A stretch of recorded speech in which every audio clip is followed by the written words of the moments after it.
You're listening to Fin Too Deep. Tua back to throw, blitz coming, and get to him. No, he takes off running, and he's in. Touchdown, Miami. With the sixth pick in the 2021 NFL Draft, the Miami Dolphins select Jalen Waddle. Giving you unfiltered, informed, and controversial takes on the Miami Dolphins and the NFL Draft. Here's Reason and Neal. What is good, Fin Nation? What's good? It's your boy Reason, and we're back here for another one as we dive Fin Too Deep. As always, I'm joined by my partner in crime, my co-host, Mr. Neal Driscoll. Neal, man, we were up here for that great panel on Tuesday night. We had over 800 people in the room at one point there. It was epic. And tonight we've already got over 120 people in the room. As we start here, please smash that like button, subscribe for new. But, brother, we are even closer than when we spoke a few days ago to opening day. Man, how you feeling? I know you're starting to get a little giddy. Or are you like me? Are you, like, dreading the fact that you got to, like, wait out those 1 p.m. games and you know you're going to be a wreck from that 1 to 4 p.m.? That's when it's really going to hit you, that it's close. That's when it hits me. Well, so, you know I'm through the roof excited that we finally made it here, but I am a little nervous, and I'm really nervous with this YouTube streaming situation. I signed up today, and I paid the $400, and they linked my account to somebody else's email address and couldn't find out how to cancel it. So I just re-upped, and so I'm $800 in to watch the Dolphins while I fight to see if you hope they win. So I hope that I get the other $400 that I tried to cancel back. It's a mess. I don't trust these streaming services with my Dolphins, man. And if you make me miss a Dolphins game, which I haven't done ever in my life, you guys have DAZN available for NFL? Isn't NFL Game Pass on DAZN out there? I don't know, man. I'm just kind of falling in with the times, like. But they better not mess with my game because I can't wait to watch this week 1 beatdown, man. There is a bar that's 3 miles away from my house with a Sunday ticket, and if I go 95 miles per hour, I could probably get there in a minute. So, I'll find a plan B. I'm always prepared, but no, I can't wait, man. It's been a long journey from the off season to getting to this point. It's hard, like when you love this team and you love this game, to sit there and wait and you get through the draft. And Reason, you and I love the draft, but it hasn't been as fun as us as Dolphin fans the last couple of years because we haven't had draft picks. So that hasn't softened the blow. Well, this year with being right about Cam Smith while everyone else on YouTube was jumping out a window and Devin A-Chain was a victory. But no, I can't wait, man. It's good to have the boys back, and I'm pumped and ready for a good year, man. So, we'll be here every week. Ready for the game tonight?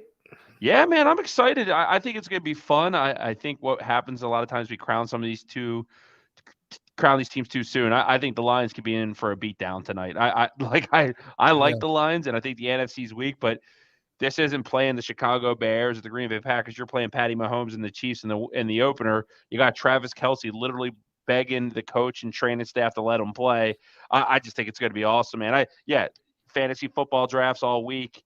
I have fantasy draft fatigue right now. I'm just ready to sit back on my couch, kick back, do a couple of my vices, and just watch football, man, and chill. Listen, I got to put the kids down after I eat dinner after this, and then I got to move my whole office from upstairs where the temporary placement was to the new office I just had built in the basement tonight while I'm watching it on my phone. So yeah, that's fun, though. Yeah, that'll be good just to get ready for this weekend because we got the preview show tomorrow on Finside the NFL. I'll be live around 5:00, and then on Sunday we'll be live just after 4:00, and then we'll be live reacting to the game. And then after that, it's the return of the fourth quarter post-game panel show about 15 minutes after the game ends. It'll be an open panel to all of you to come up to hopefully celebrate a victory or the inevitable venting y'all are going to be going through if we aren't victorious. So yeah, but a lot of stuff to get into tonight. So let's hop right into it. And let's start off with this Chargers game, Neo, because it is, as wrestling fans, AEW really presses it too. It's Herbert versus Tua 3. You know what I mean? Or like a marquee boxing match back in the day when you'd have Tyson and Holyfield or Lewis and Tyson, whatever the case may be. It's Herbert and Tua, number 3. And we remember year 1, the Dolphins won 29-21. Herbert really struggled in that game. He finished with more yardage than Tua, but anyone who remembers that game remembers, like, I believe he finished with about 187 yards, but about 70 of those yards came in junk time when the game was out of reach and we were just playing prevent and an off defense, just letting them meet up underneath. But Tua outdueled him, outplayed him up until that point. Remember the Xavier Howard pick in that game and such. I sure do. Here was a different story because in 2020, Brandon Staley was the defensive coordinator of the LA Rams, the first ever team Tua started against. And then he was the head coach last year of the Chargers, and they threw a little wrench into what we were seeing, where instead of just trying to attempt to take away the middle of the field, they were rerouting receivers, and Tua didn't adapt. The offensive staff didn't adapt, and it wasn't that great. Obviously, we lost 23-17 coming off that tough loss the week before that against DeMeco Ryans, and when they were starting to take away the middle of the field. But that game felt more like Tua was off, and that San Fran game. Throwers were there to be made. And Herbert, he threw for 367 yards and a touchdown that week. So now we're into Herbert to 3. The difference now is for us, we've got Fangio and Neal. I've seen people out here, look at Herbert's 4 starts in 2020 and 2021. His EPA was 0.124 against Fangio, while Fangio against everyone else, their EPA was almost in the gutter in 2020 and 2021. And I'm trying to tell people, well, listen to the context of the situation. We've got much better personnel from coaching staff on that side to the player personnel. I think our defense is better than that Broncos defense in 2021, Neal. Also, Ronaldo Hill. He knows, got a lot of intel on not only their defensive side in Los Angeles, but that man practiced every day against Justin Herbert in that defense. I asked Richmond, Webb, and Mr. Ballgame yesterday on the finish line, Neal, is Vic Fangio the key, the biggest key to success? But, when we talk about Herbert and Tua 3, what are you expecting from Tua and from Herbert? Because I've been pretty adamant, Neal. I think Herbert and Staley are going to walk into halftime scratching their heads, Neal. I think they're going to see things they haven't seen yet. Those wrinkles and those new looks Fangio's constantly talked about. Week 1, obviously that's not the ideal opportunity to unveil them, Neal, but against your top protege who knows your defense and has executed at the NFL level better than anyone else who's tried to replicate you, that's where you're going to have to show new looks. And then offensively, Fangio, I think, comes into play again here huge. He's up in the booth, Neal. He's not on the sideline like in Denver. He's going to be watching how the Los Angeles defense rotates, what they do, what the looks they're giving, because when you're the innovator, you can innovate new ways to execute your defense. But when you're also the innovator, when your proteges try to innovate, they can only innovate so far. They can't replicate the innovator, brother. And I think he's going to be a big success. And I think that's going to play into Herbert and Tua, Neal. I don't see Herbert putting up 350 plus yards against us this week. And in terms of Tua, I think, you look at Tua, year 1, he put up 169 yards against them, and then last year he put up 145 yards. Well, I'll be bold. Tua's going to throw for over 250 against the Los Angeles Chargers. I know you've got something you want to say about Tyreek and how he factors into Tua's day, but I'm with you. I think Tua is going to have a day. Where are you at with Tua and Herbert round 2? Because I think it's going to look vastly different, my friend. Yeah, and I'm just going to start by saying one thing that and it won't be popular. I think Justin Herbert's a really good quarterback. I really do. The comparisons versus him and Tua, personally, if I'm starting a team, I like Tua. It's a preference thing. At the end of the day, for me, Tua's a winner with a 64% winning percentage in the NFL. Justin Herbert's a 50%. He coin flip whether he wins a football game or not. Chokes. And we don't even want to look at college stats because or the fourth quarter. The last throw I ever saw him make in college, he threw the ball out of the back of an end zone instead of giving his team a chance to win. But I digress there. That doesn't matter. I think a lot of things that the Dolphins struggled with last year was It was the second game in a long West Coast road trip. They were exhausted. They were on the road. They're rejuvenated. They're fresh. They have their whole off season. And something I tweeted out the other day is I'm really excited to see what Mike McDaniel does to adjust from last year because he's had this circled, Neil, since that game happened. Right. And because the one thing about Tua is anything that's snake bitten him the year before, whether it's injuries or a bad performance somewhere, Tua works on that and finds a way to get better. I think Tua's coming to this game with a major chip on his shoulder. I think the Herbert Tua stuff does matter to Tua. And you know what? I'm glad if it does because it should bother him. Because all year long for freaking 3 years, you got to hear the Dolphins took the wrong guy. Well, I haven't seen Joe Burrow and I haven't seen Justin Herbert hold up any Lombardi trophies in those 3 years either. So, Tua, for me, I don't give a shit about meaningless stats and fantasy football. At the end of the day, it's a huge game for Tua to set the tone for the season. And you kind of alluded to it. I totally think this is a game. Tyreek Hill had that fumble recovery for a 53-yard touchdown that he picked up and ran, but he was kind of held in check a little bit. I mean, he also had that bomb. Tyreek's Tyreek. I think Tyreek's going to come out here and make a statement, a 200-yard type performance is what I'm thinking from Tyreek Hill. I think it's going to be a game-changing. I know it's Mike Davis, right, the cornerback that is walking around bragging out, that he was able to kind of contain the Miami Dolphins pass. But be careful what you wish for because Tyreek Hill's going to be lining up against you again on Sunday. I think the Dolphins are going to be very prepared. I think you bring up really good points about Vic Fangio's familiarity with Justin Herbert. This isn't Josh Boyer. Those days are gone. We're going to see a team be able to adjust, but we're not going to give up the big plays. When you look at the Chargers receivers, they have Mike Williams and Keenan Allen and an accomplished group of receivers, but the one thing they don't really have is a huge, speed element. I know they have this rookie Darius Davis that they like, but I think considering that Jalen Ramsey's out, it's a good matchup. I'm more worried about Quentin Johnston and what he might be able to produce because he's an unknown than I am about Mike Williams and Keenan Allen. Well, one thing I heard is that Johnston might not even play that much because it's going to be Allen Williams and they really like Josh Palmer still. So I actually think it's a decent matchup because I think X maxes well with those types like the Mike Williams, the Keenan Allen type players. He doesn't lose to them on speed. But look, there's a huge matchup that we could take advantage of. And I'm just going to come out and say it. Jalen Phillips should be able to eat on Trey Pipkins. Trey Pipkins is worse than Austin Jackson.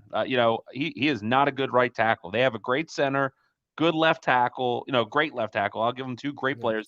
But their line reminds me of us a little bit. They have a couple really good players, but then they have some awful players here where, look, Zion Johnson, it was a first-round pick, but he did not play like that last year. And you're going to be playing against a very motivated, contract-hungry Christian Wilkins. Have a good one, kid. You're going to need it. And Trey Pipkins with Jalen Phillips, for what we've seen with Vic Fan, this defense – it's their opportunity. So you think it's going to be a tough day for Herbert? Or you think he's eating some sacks? But I think he'll still get some yards, but I think he's going to get some sacks. And I think because of the pressure, he's going to throw a couple turnovers. I think X is going to get his hands on a ball. I really do. I think that the Dolphins come out of the gates hard, and I think they really are. I think the first drive is going to be a tone setter, and I think they're going to just be well oiled down that field. And that's what I want to see.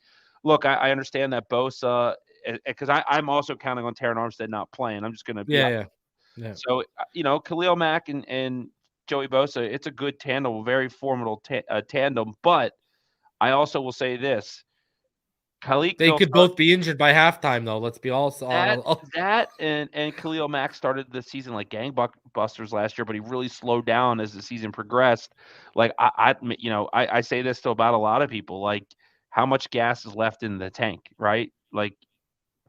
We'll see. I have a really good feeling about this football game, though. And, man, it's hard, man. We got to wait 3 more sleeps. I'm going to call it right now, Neil, on Herbert. Cam's going to come in. He's going to try and pick on Cam, and we're going to see Cam's first interception. God, how amazing was that? You remember that? Remember what that reminded me of? You remember when the Bills did that to a young Vontae Davis and he got that pick six early in his career? Yeah. That could buddy, I loved Vontae and Sean. Me too. Listen, Neil. Me too. I was at a fantasy draft sitting next to a hardcore Colts fan because that's when we used to do live and write it on the board and, back in the day. And when we made that trade from Vontae to the Colts, and he knew how big of a Vontae Davis fan I was, bro, I was heartbroken when they split those two up, man, because I thought the sky was the limit. And Sean Smith ended up being good for the Kansas City Chiefs. Continue. Oh, yeah. I mean, look, they were a good tandem. The problem in those times is we just had inept coaching. I mean, we were just, we were just, and we had bad front office that made knee-jerk decisions. Yeah. You pretty much that hurt, man. Were unwilling to work with Vontae Davis. And that hurt. Yeah, I was actually happy when Vontae quit on the Bills in the middle of a football. So was I. That was beautiful. That made up for all the suffering. You know what I mean? Yeah. But this is let's talk about Tua. What do you think? So I agree with you, Tua. Like I said, I think McDaniels had this circled. Listen, we know how OCD is, Neal. We've talked about this since he came in here. My friend, we know how bitter McVay was. Remember McVay when he got pounced that first time against the Ravens because of the run game, how good they were, off the motion at the snap. They were throwing a new wrench at him, no new wrinkle at him. And then all of a sudden, what did McVay do? He duplicated the motion off the snap, and they became one of the best running teams in the NFL off adapting. And then he circled that on the calendar. And the next time they face the Ravens, McDaniel he's friendly. He talks a lot. But I think he's one of those guys where fool me once, shame on me. Fool me twice, I don't think so, brother. You know what I mean? Like, right. That's what I think he is. And listen, the social media team took the vaping jab at him, Neal. And you've got the big deal everyone made about what Herbert did that game and what also they did to us. And you even saw him blow it off when they mentioned it, being like, they didn't do anything new. They didn't reinvent defense. Neal, I think you can reroute every receiver out there. I think they've got a counter for you right now. I think he's got the counter punches. He's ready for those hooks to come, duck underneath, and, jab it. Where are you at on this? Because I think Tua is going to benefit from that. Yeah. Stat line wise, I'd say I think Tua is going to throw around 275 yards and 3 touchdowns. Berrios catches 1 and Tyreek catches 2. That's what I think is going to happen. I think it's above all that stuff. I just think that this Dolphin team has expectations, and I think they're going to handle their business a little bit different. They're not sneaking up and catching anyone. Everyone sees this roster they have. There's a different energy and swagger to this team. I've been saying it all year long. Yeah, I agree. Jalen Ramsey, even though he tore, his knee, messed it up, whatever the hell happened there, he's at every practice. He's there leading this team. There's a commitment and dedication at all levels. This isn't Camp Cream Puff. Yeah. This isn't people coming for paychecks. This is a team dedicated to winning a championship. It's a different thing that we've seen. I don't think we've ever seen it in the post-Dan Marino era. I'm just being honest. Maybe with Tony, what's his name? Soprano. Sperano. I always do that. But I love Chad Pennington. I love him.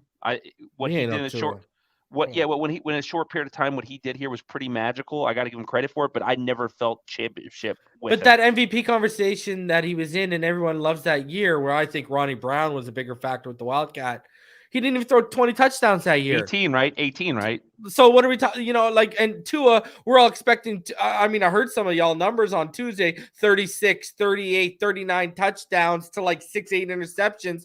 We're talking serious MVP-esque type numbers here, and I'll speak to that. Why I think you're right, and why I think we're both right that Tua can have over 250 yards. And I took a parlay before we went live of Braxton with 2 touchdowns, and actually the Miami defense scoring a touchdown. But I like it. You like that, eh? Pays over $3,000 on $10. Wow. Yeah. So $100 will pay $30,000 on that. My whole thing with that though is, Neal, okay, JC Jackson, we've gone through with Byron, and we've seen, we're going to go through it. We're going to realize how big that tear really was on Jalen Ramsey when he returns. We've seen it with X. Yeah, I don't think Jackson's going to play much. Well, but even if he does, am I the only one who's not worried that you're not going to be right for a year and a half after that injury, my friend? You're going to get. He did a lot of this. He did a lot of this against Tua early, and then JC Jackson, I'm only afraid of dirt. Look, I'm going to tell you this. You named Khalil. You named Joey.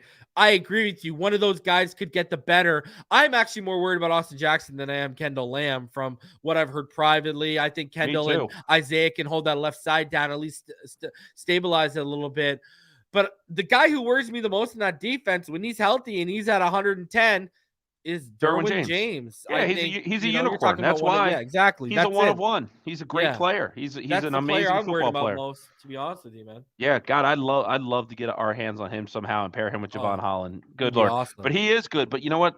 The one thing about it though is I hope that they watch, like, because there's a lot of game tape obviously on the Chargers. Derwin didn't play when we played last year, but no, what we do well, it counters what the Charger does well. And I know what happened last year, right? I totally think there's a lot of factors that got in the way. That West Coast trip, a lot of that stuff. And I'm not here trying to make excuses. I'm trying to provide context. This is a big game for this reason for me, is that the AFC is going to be a dogfight, and this is a team I think the Chargers are a team that could be fighting for a wild card spot. You do not want to start your season off in the hole against a team that you're fighting with for a playoff spot. It's on the road. You have expectations. We're going to talk about in a few how the expectations are all over the place with this football team. But, we see legitimate people that cover this sport putting the Dolphins in Las Vegas. Like, we don't, it's not just sneaking into the wild card, and then we see people that don't have them, but all between. But I think this is huge for this whole Dolphins because whether you like it or not, you go out there and you lay an egg, you're going to get the here we go again, right? Like, you're just going to get it. This team has to show that the talent they've added, the coaching that they've added, the preparation is where it needs to be. It's hard to go over on the West Coast and win football games, man. It's hard. But I think when it's the first game of the season, it makes it a little easier because I know that these guys, we're fans. We can't wait for this to come on our TVs or, see them in person. This is what they do to make money for their family. This is the game that a lot of them love, man. You think that Tua Tagovailoa right now doesn't have freaking butterflies dancing in his stomach that he can't wait to go play in 3 days? Like, when you played football, man, there's nothing better than that opener, getting the season started. Like, this team, I mean, like, I'm getting myself pretty fired up just kind of mention it. Like, this is their kind of measuring stick. This is going to set the tone. And, like, one game doesn't change the season, right? It's not the sky's falling if it doesn't go your way, but how you win and how you lose means a lot to me. Going on the road in the Chargers' house and kicking their ass, that's how you make a statement. And listen, I know they kind of replaced the tackles with a guy like Eric Kendricks, but over Drew Tranquill, but I don't think they replaced Drew Tranquill's sack production, right? The guy had 5 sacks last year. Eric Kendricks really not known for getting to the quarterback like that as well. So I think Erik had like 140 plus tackles last year, and obviously Drew Tranquill had that last year. So, I mean, it's going to be interesting to see how their defense looks. You know what I mean? Yeah. And Knight says JC has never beaten Tua as a starter. Wow, that's funny. I'm looking at their roster right now, and look, Kenneth Murray was a guy out of Oklahoma linebacker. He's been a colossal bust. He was supposed to be good. I mean, they were trying to get rid of him. The only guy I really like on their front, too, is Sebastian Joseph Day outside Khalil Mack and Joey Bosa. He's good, but not great. And Austin Jackson from Penn State has kind of become a journeyman. They have a guy, Morgan Fox, who's more of an edge setter kind of guy. I like Asante, too, in the back. Well, they've kind of they're in this 3-4, like kind of defense with the edges. So, like, it'll be interesting. But, like, honestly, and Derwin James is great. Alohi Gilman, he played really well against us last year, but I don't know. I don't think he can do that twice. Asante Samuel, honestly, great turnover nickel corner, but like I think we have ways that we can catch balls on him. And then Michael Davis and JC Jackson, like I think JC is going to be limited. I heard a lot of the Chargers beat writers saying that as well. And if he's not playing, the guy who's going to see the field a lot is a guy named Deanne Leonard. And I'll tell you what, I pretty much already know 550 draft prospects in next year's draft, and I could do that pretty much for every draft. I ain't never heard of this guy. So I'm just saying, like, Jesse or Taylor maybe too. That's the other one, right? Like I'm just saying, like this Dolphin team has a bad taste in their mouth, man. Like that they went there and they lost. It was on national television, right? That game was on national television. Like these guys are like when you have Tyreek Hills of the world in that locker room, he ain't gonna let this team forget what happened. This guy's fighting more personal battles than anyone in the league, and I don't care because he backs it up.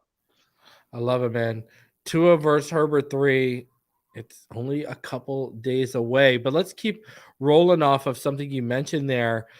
Neal, are some media analysts vastly underestimating the Miami Dolphins? Because it seems like maybe we're in the over. It's like kind of like the draft where we get in the over analyzation stage of picks because we get so late and so close. We've gone from being somewhat of a media darling to now you got guys like Rich Eisen picking us not to make the playoffs, Cynthia Froyland of the NFL Network, Peter King. Jason McCourty didn't pick us. Peter Schrager picked us to miss. But then on the flip side, we got guys who Nick Wright, known Chiefs fan, he's openly stated we're the one team that worries him, and he's picking us to go far. Chris Sims is picking us to go far. I mean, Phil Sims, his dad is even picking us to go far. All of a sudden, you've got, and obviously the usual as like Louis Riddick is still predicting us to do, to go far. He's a big fan. Obviously, Herm Edwards predicted us out of 28 ESPN commentators. He was the only one that picked us to go to the Super Bowl. Dominic Foxworth, he thinks we're perfect the way we are. So it's this whole different scenario, but a lot of people lately, starting with Peter King on Football Morning in America, they've started to pick us to miss the playoffs. Are they vastly underestimating us? Because, me and you talked about a guy we both respect, Mike Clay over at ESPN. He had us number 5 overall in his preseason rankings. And at the end of the day, preseason rankings are all subjective, and it is what it is. The game's got to play out. But Neal, I never thought we'd get to this end of the spectrum where now we went from people picking us as a sneaky dark horse to win the Super Bowl to now some people are picking us to miss the playoffs completely. I mean, I'm not ready to drink that Jets Kool-Aid quite yet, Neal. Yeah, I think this all stems from a lot of them, just honestly being lazy and their inconsistent narratives. They will say, the reason I'm picking the Dolphins not to make the playoffs is because of Tua's injury history. But let me put the Ravens with Lamar Jackson and the Bengals with Joe Burrow in, like, they don't have injury histories, right? Like, Lamar's missed more games than Tua, even in this 2-year injury stint that Tua's had. So I think a lot of it's lazy. I Bro, do they're think even Colin Coward and Mike Florio picked us to win the AFC East, bro. Well, and I think what a lot of them do is they stick with the teams that have kind of been there and done it before. Like I saw Peter Schrager pick the Chiefs to win again. Wow, man. What a way to go on the ledge there, dude. Like, yeah. I just think it's like at the end of the day, and I'll be honest, man, like now that the season starts, I don't give a shit. I don't give a crap anymore about what those predictions are. I have this team winning the Super Bowl against the Eagles 30-24. And people will jump and call me a homer, and I'm sure it'll come through in the chat in a few. All good. I've never done it in my 36 years of cheering for this football team, so I'm on uncharted water. Eagles and Dolphins too, eh? Yeah, it's smart. He's probably stealing my stuff. I've seen some people doing that out there. But like no, I don't know how you look at this roster and not make them a playoff team. And when I see teams like the Steelers, for example, because I think the Steelers are going to be an improved football team this year that will fight, but there ain't no way in hell you can tell me because of a couple games of preseason football that you're going to tell me that Kenny Pickett can guide the Steelers, but Tua can't do it with the Dolphins. Yeah. Shit, Skylar Thompson was the best quarterback in football in the preseason last year, and it is what it is. I just don't understand the vast majority when you could see very well respected people picking us to get into the playoffs and win the Super Bowl, and then you see a huge portion of it with a gap saying you're not even going to get it. Like, there's not a lot of that in the middle to me, which is just a total weird thing. But they're going to pick. I'll say this: as long as Joe Burrow and Pat Mahomes in this, the Bengals and Chiefs are always going to probably be picked as favorites until we make an AFC Championship run. Right. And you know what? And it's even more motivation for this football team. I hope they have bulletin board all over that damn locker room and they read this stuff. I hope when they're on an airplane over going to the game that Mike McDaniel's up there, reading them these quotes, letting them know this is what people are saying about you. And again, that's why I think Tua's going to have this fire in his belly, man. Like I think for Tua, last season was a major disappointment for him personally because we saw the level, that elite level quarterback play, and he didn't get a chance to finish his own story, right? The concussions happened, whatever happened. Listen to a Cody Rhodes storyline, brother. Yeah, right. But in that playoff game when the Dolphins lost to the Bills, I think the most disappointed man in America was Tua Tagovailoa, because he knows he goes out there and wins that football game. He has a chance this year to change every narrative, everything that anyone's saying about him, right? All the years of fodder and talk and BS of health, concussions. This guy plays a full season and leads his team deep in the playoffs. Everything and every narrative will change about this franchise. And you got to respect the work that he put in. Like, I watched a lot of those preseason games, man, and the way he's falling, it's drastically different.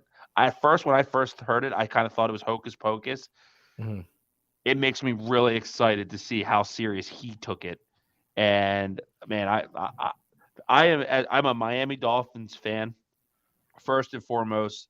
Logo on the side of the helmet over the name on the back of the jersey. For the first time in a long while, man, I really give a shit about the name on the back of that jersey, and I really want for Tua Tagovailoa. I think it's the greatest story in the NFL that Tua overcomes everything that's been thrown at him since day one and leads his team in. I don't know if there's a better story that you could make, and that's where, I'm buckled up. I'm ready to rock and roll, man. I'm like, when I'm fired up for this football team, Neal Driscoll ain't sleeping for the next 72 hours, more than 3-4 hours a night. Orioles are playing West Coast ball games. I'm up to midnight, 12 o'clock, anyway, but I ain't sleeping, man. I've been waking up 3 o'clock in the morning, walking around my house. I'm starting to get that first week of the football season buzz going. Kelsey's out tonight. Official? Yeah, and so FanDuel took all their player props down right now, and they're dude, it's smart. Why would you risk the Chiefs risk Travis Kelce for the year? For them, dude, their division sucks. It's a meaningless football game for them tonight. The Chiefs don't give a shit about tonight. The Raiders are a doormat. Russell Wilson, that guy, that's the worst trade I can remember outside the 49ers Dolphins in recent history. And, look, the Chargers aren't going to – Justin Herbert and the Chargers aren't beating Patty Mahomes for that division. So, it's smart business. So, you're talking about motivation and players playing motivated, and 3 players that are going to be motivated this week and beyond are Christian Wilkins, Raekwon Davis, and Robert Hunt. Blake Ferguson just got extended before them.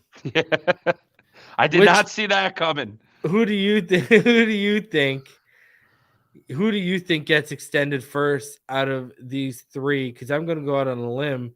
I'm going to say Robert Hunt is the first. And this is just a prediction. This is not any knowledge. This is just a prediction. I'm going to go and say Robert Hunt because I don't see this Wilkins thing being worked out anytime soon. And Raekwon's probably not going to be figured out till next year. But I think Raekwon and Robert Hunt have a better chance overall getting one of those 2 getting extended before Christian Wilkins. Where are you at? Yeah. I think it's going to be Robert Hunt for the same reason. I think it's going to I think they're operating and taking care of their own. Yeah. I know that we were on here a month ago and we were hearing that Connor Williams was ahead of Hunt in terms of contract agreements and stuff like that. I think this preseason probably has changed some of that. There's got to be much more appreciation. I think Hunt gets done. I think Raekwon Davis does have a potential to get re-signed after the season if they get a deal with Christian Wilkins. I think they're going to get him.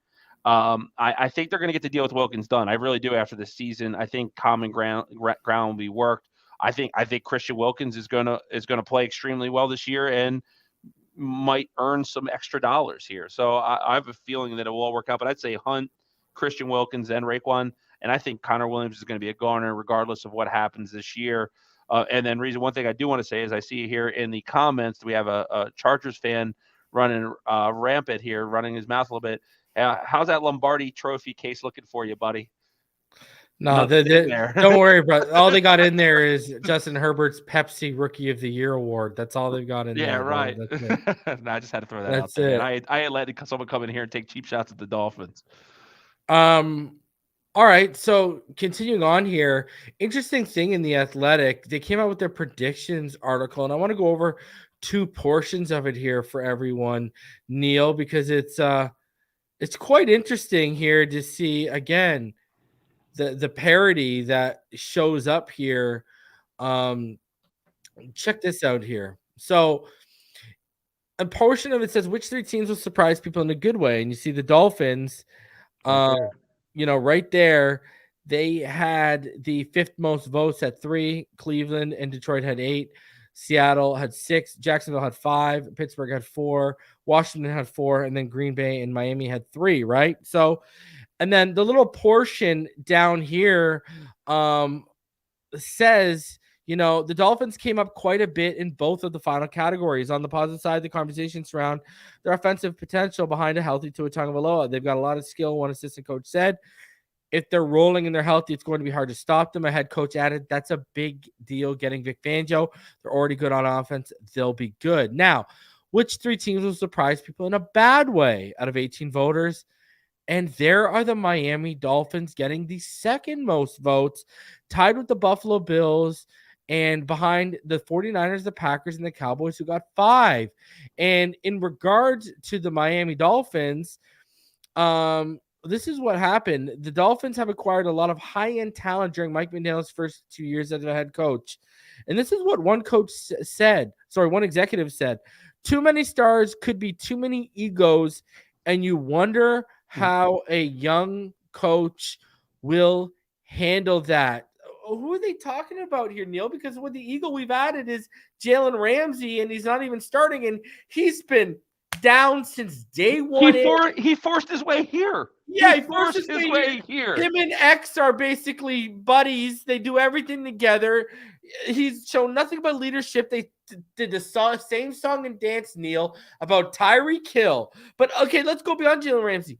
What other superstars have we added so far? Well, I mean, McDaniel handled these egos last year and got them into the playoffs with Skylar Thompson in the final week, did he not? Right. I actually think out of anything I've heard all season, that's some of the most insane rhetoric around this football team because you're not paying attention. Since Mike McDaniel walked in the door, the Miami Dolphins culture here has been better than it's been pretty much since Don Shula, right? Mm-hmm. When they got Jimmy Johnson in here, there was disconnect between Jimmy Johnson and Dan Marino, right? And it pretty much ended up with Jimmy Johnson going out the door, and they brought Wannstedt in, and then Wannstedt wanted to make his own stamp, and they practically Marino. I don't think Marino was 100% ready to retire when he did. I don't think any of us believe that Dave Wannstedt was a great football coach. I think he had a good roster. You look back at it, fast forward, and we've had a lot of shitty coaches since him, but we have had the most dysfunctional organization in the NFL.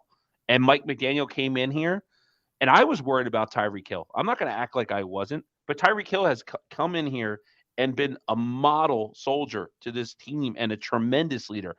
There is no ego when you have your quarterback being Tua. I'm just going to say it. I'm stuttering today. I'm too excited, but because I'm fired up because this is really pissing me off. There's no ego with Tua. Yeah. Out of any 32 starting quarterback, he has the least ego in the league.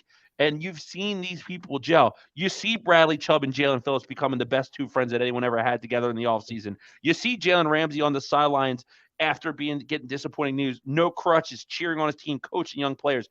X was there when he was supposed to be. Christian Wilkins didn't get a contract, and he was at voluntary mini camp. Zach Sealer gets a new deal. Christian doesn't. Zach's getting hugged by Christian up on the podium. Pay attention before you run your mouth because you're making bullshit up that you shouldn't be spreading. This team has chemistry and swagger that I have not seen here in a long, long time. There is no egos here. This is a team that is together. Honestly, this is the most well-oiled, gelled Miami Dolphins football team since Don Shula. That's my honest belief.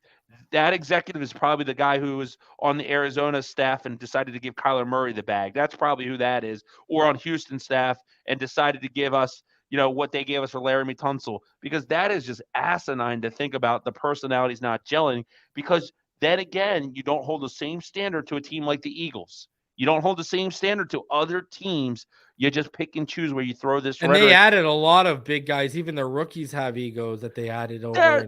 The guy they drafted the first round contributed to a teammate's death, right? I'm not trying to throw salt in the wound, but let's have some decorum about what we say. Come on, man. I see that. I love when you get fired up, brother. Well, the Dolphins haven't won a playoff game in 21 years. Crap on us for that. That's reality, right? Tua needs to stay healthy. Crap on us for that. That's reality. The Dolphins are going to fail because there's too many personalities in the locker room. Dude, that is awful. Like that. Yeah, I agree. That's That's just reaching. it just doesn't make sense. That's Stretch Armstrong level of reaching right there, my Yeah, friend. man. Good Mr. Lord. Fantastic over here. God, that makes me fired up. One player I want to talk about, I mean, I remember taking him last year until I found out he was a healthy scratch.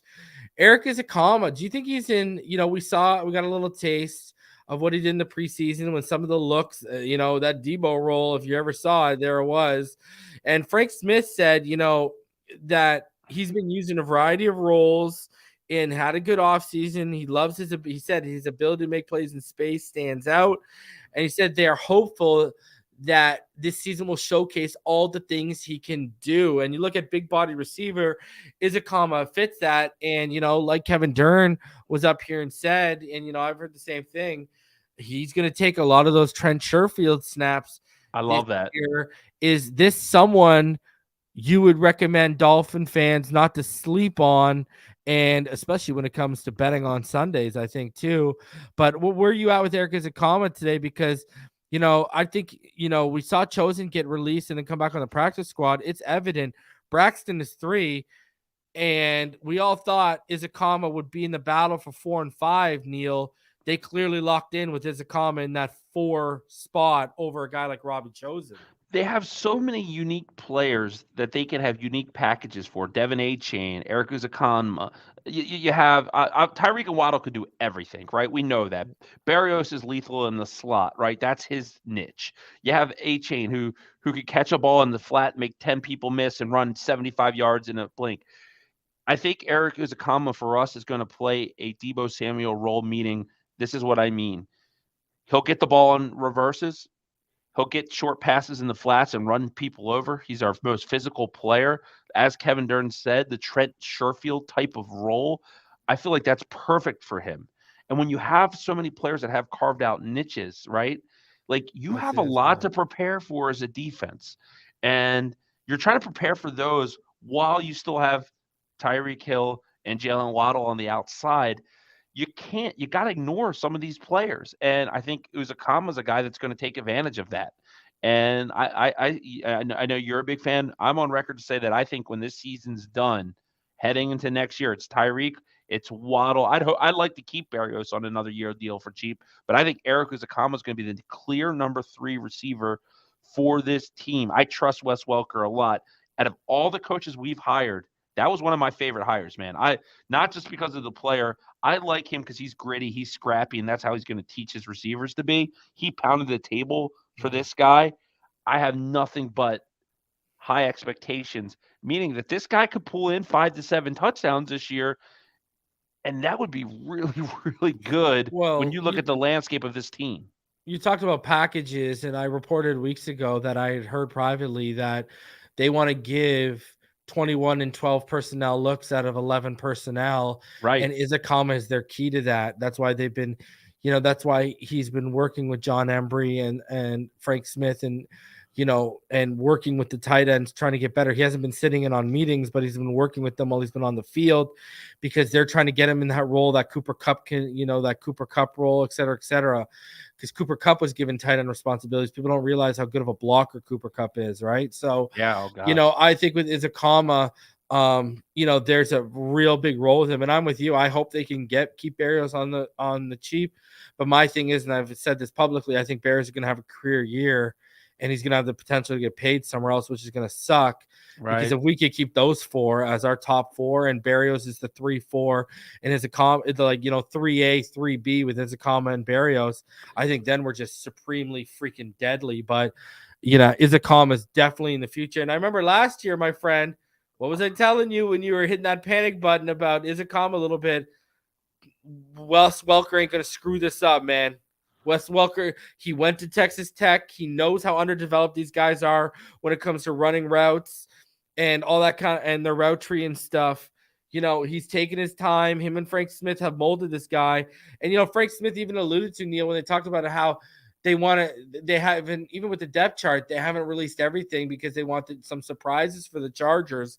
Erik Ezukanma has the potential to be one of those big surprises on Sunday for the Chargers, I think, Neal. Yeah, and reason I'm looking at the cap, I actually think they're going to get a year extension deal done or something with Berrios here soon. I do. I think that as they're taking care of their own, I'm looking at kind of like the cap, like for what he makes, it's pretty much like, do you want to keep Jason Sanders or would you rather have Braxton Berrios? Right? Like for me, like it's a no-brainer. I actually think there might be a little bit of longevity here for him, and I'm all for it, man, because I like.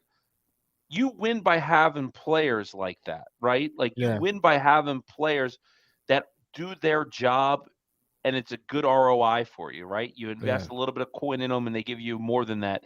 He's going to be a good punt returner when asked to come on, but man, this receiving core, because you look at the headliners and you should always with Tyreek and Waddle, but when you look at it and you sit there and you look and you say, wow, like River Craycraft and Cedric Wilson are our 5th and 6th receivers, and then we have Robbie chosen on as the 7th on the practice squad. Those are guys that could start on some teams in this league, man. Like that's where it's like it's interesting to me. And that's what makes this Dolphin offense as dangerous as possible to me is that I think last year they force-fed a little bit too much to Tyreek and Waddle, where this year, like you have so many good options. Like find the matchup and let it rip, you know?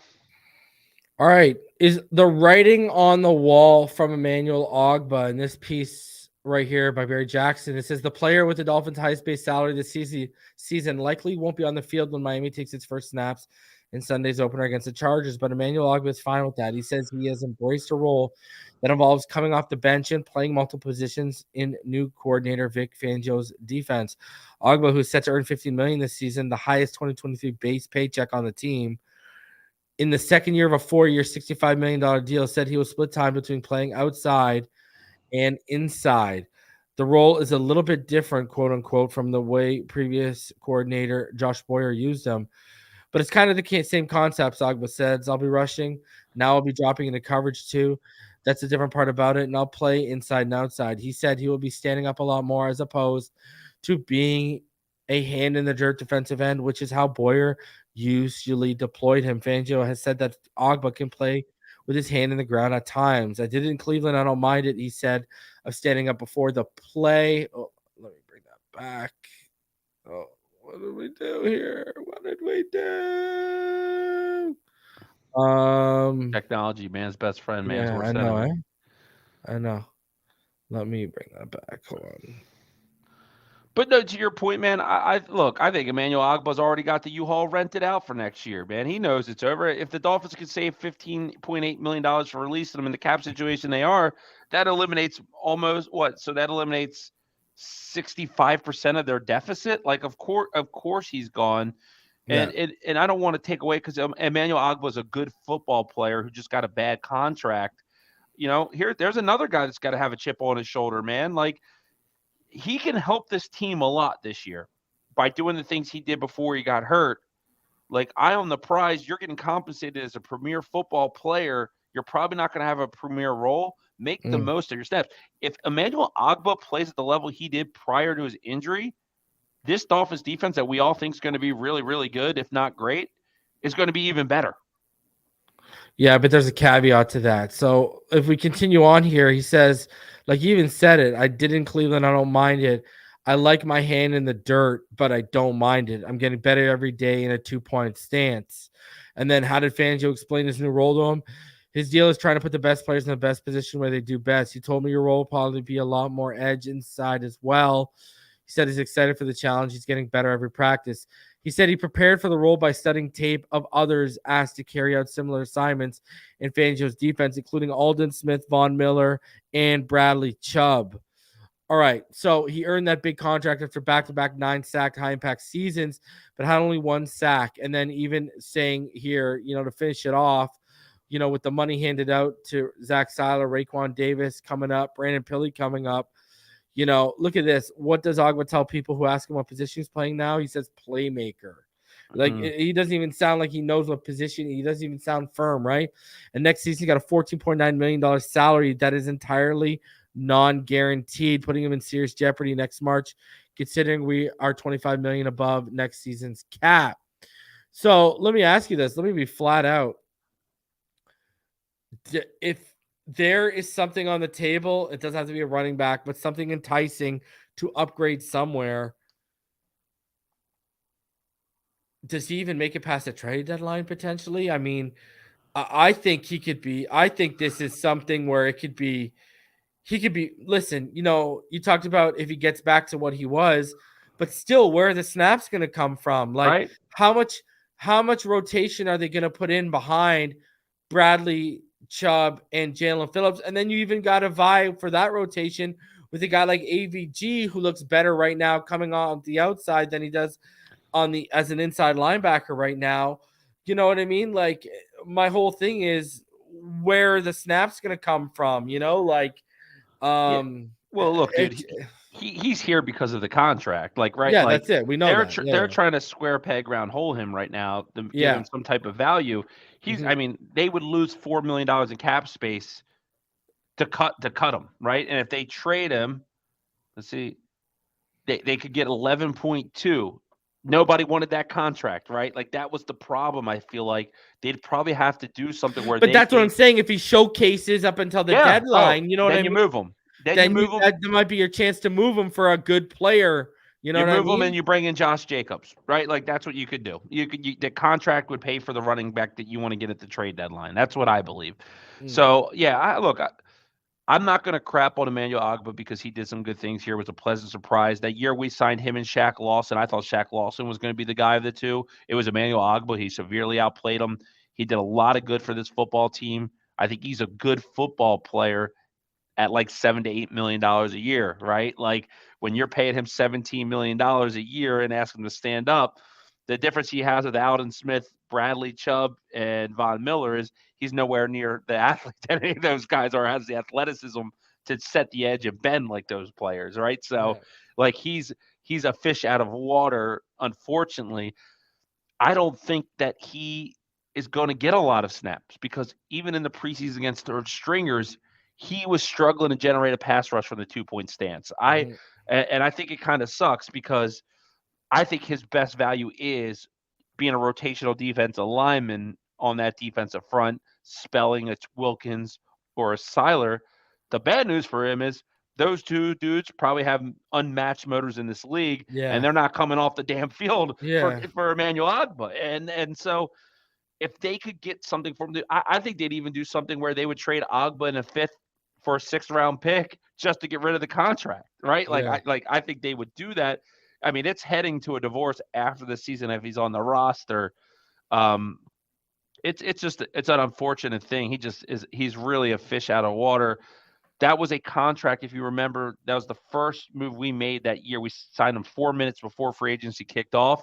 Yeah. I was happy to have Ogbah back, but when I saw the contract, man, I was disappointed because I think we overpaid, even though I know 100% certainty that the Baltimore Ravens were offering a little bit more cash. So, the Ravens went out and got a guy like Jadeveon Clowney, but if they get an injury around on the defensive line, there's a team that we could find a trade partner with. All right, brother. Everyone knows my prediction, and I'll go on my game preview. I'll go in depth tomorrow at 5 p.m., but everyone knows I'm picking us 27-13. Your score prediction and final thoughts as we head into the Chargers game. Yeah, 27-23 is what I have. I do think it's going to be a little closer. West Coast game on the road. It's their home opener. I think that the Dolphins will be in the lead early, though, and control the game throughout, and the Chargers probably get a fourth quarter garbage time touchdown to make it look a little bit more respectable. But, man, I love the Miami Dolphins, man. This is my 36th year cheering for this team, man, and there's nothing like the start of a football season, sitting, getting it, waiting from the 1 o'clock games to 4 o'clock. It's going to be torture. You might as well put a towel on my head and drop water on my forehead for 3 hours. But I can't wait to wake up and send out the simple tweet that Tua Tagovailoa plays football today. Like, I can't wait for that because I saw what I thought this team was going to be last year, and they made the playoffs without their quarterback for 5 games. I believe in karma both ways. I think bad karma happens, and I believe in good karma. And I think the Dolphins are due some of that good karma, specifically Tua. And I think he's going to be healthy. I think he's going to play all the games this season and more. And I think that we're going to see that level of play we saw in that 7-8 game stretch. And I think this Miami Dolphins football team to be dangerous and be proud of. And I think it's going to be a freaking special year for us, man. And like, I think I want to win a Super Bowl so bad, man. Like I do, and you do. We all do. I want this team to reclaim its spot as one of the most relevant franchises in football as well. And I think they can do that. They've really got the foundation to build off of last year. Mike McDaniel's going to be better. Defense is going to be better. I just cannot wait, man. So everybody out there, enjoy it. Get fired up. You got 72 more hours, before that game. And it's going to be a long 72 hours, man. We got to go watch other teams and, but you know what? The good news is we go out and win a Super Bowl. We'll be on the opening Thursday game next year too. Yeah, really, huh? Honestly, that should have been a Sunday night game anyways. I mean, who are we kidding right now? I'm shocked that they didn't put that as a Sunday night game, but hey, it is what it is. Or even the Monday night game. We'll get our respect, man. We see that's the thing. Who I forgot I saw the other day some of these teams that have more primetime games with us, and I'm just like laughing. I'm like, you son of a this Dolphin team with the talent they have should have way more primetime football games. I think the Dolphins are disrespected. But I'm one of those guys, man. That's fuel to me, man. Like when you're the underdog, that's the best position to be. All right, guys. I'm going to be back tomorrow, 5:00 for the official preview of the Chargers and the Dolphins. Then I'll be live just after 4 p.m. on Sunday. We'll be live reacting to the game. And then after the game's done, about 15-20 minutes after the game's done, we will have the fourth quarter post-game show open panel for all you viewers to come up here and hopefully celebrate a victory and obviously vent if we lose. We had almost 450 of you in the room today. We still have over 410 of you in the room. Smash that like button on the way out. I appreciate all of y'all. Have a fantastic Thursday night. Enjoy football as it comes back tonight. And we will see you on the next one. Until next week, hopefully we're celebrating a victory. But until then, fins up all day, every day, baby.